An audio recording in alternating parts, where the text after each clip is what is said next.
the BAME Apprenticeship Awards 2020. Okay, my name is Shamaila Khalid. I'm from EY and I won the Asian Apprentice Finance, Legal and Professional Services. I didn't actually originally choose to do an apprenticeship. What actually happened was I went to uni, kind of driven by my parents to what kind of subject I studied. I ended up hating it, absolutely hating it, and I dropped out just because I couldn't take it anymore, and I didn't tell anyone, and I was kind of left without options.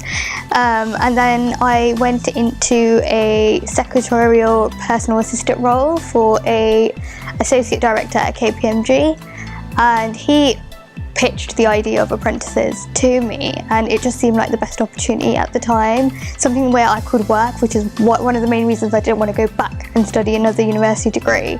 Somewhere I could work, I could gain qualifications, and I could be at the top of my field within a shorter time frame. My family. I think the biggest thing coming from a South Asian background is that stigma that comes around being an apprentice, and having dropped out of uni, it was a 2-in-1. It wasn't just that I'd been an apprentice from day one, it was also the fact that I chose to drop out I was studying medicine, so it was such a big degree that has so much value in our community, and then going to become an apprentice, for them I just thought it was never going to be enough. It doesn't matter what sector that apprenticeship was in, what level that apprenticeship was in, it was never going to be enough, and I think that was the biggest barrier, just for them to come to terms with the decisions I've made. I think it's a lot more of being part of the real world. I think when you're in university, you are in that little bubble. Everybody's a student, everything feels nice, everything feels happy, it's all sunshine and rainbows. The sooner you get into the real working world, I think the better it is for you as a person and a development opportunity. And the career opportunities come with that because you are in the ground running, rather than having to come on the back foot where all you've ever seen is a lecture theatre. I've achieved quite a lot. I've been able to do my ACA qualifications. Most people would do those outside of coming from uni and then having to do 4 years in a chartered role.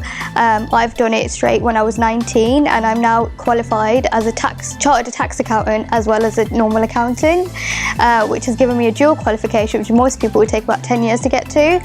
I work with one of the biggest accounting firms in the world, which is always a great opportunity. I work with some of the biggest clients, and I think it's just, again, meeting those people, meeting the right kind of top leading professionals that can help you get places. I've also started my own business. I'm developing an app for the marketing of wedding industries. I've done loads of pitching, I've done loads of networking events, and I think that's all really helped me bring out my entrepreneurship. Winning the awards has made it a lot easier to have those conversations with my parents, I think. Actually, until I was nominated for this award, I didn't even tell them I dropped out of uni. So for 3 years, I was kind of living a double life. I was playing out like I was a student still. I was having to leave the home in my uni clothes, I was getting dressed in the car for work, and then I was going to work and I was coming back and I was doing it all over again, and it was becoming a really toxic environment to live in. So when I got this opportunity, when I got nominated for the award and then eventually won it, I was able to have that confident conversation with my parents, sit them down and said, this is what I've done, I'm happy with my decision and I need you to be happy with it. And I think one of the biggest things that's come out of this is now when my parents introduce me to colleagues or friends, they no longer say the student that did medicine and then dropped out and then did this. They just come out with it and they say she's an accountant and we're proud of her, and that was the biggest thing for me. The BAME Apprenticeship Awards 2020, celebrating talent and diversity.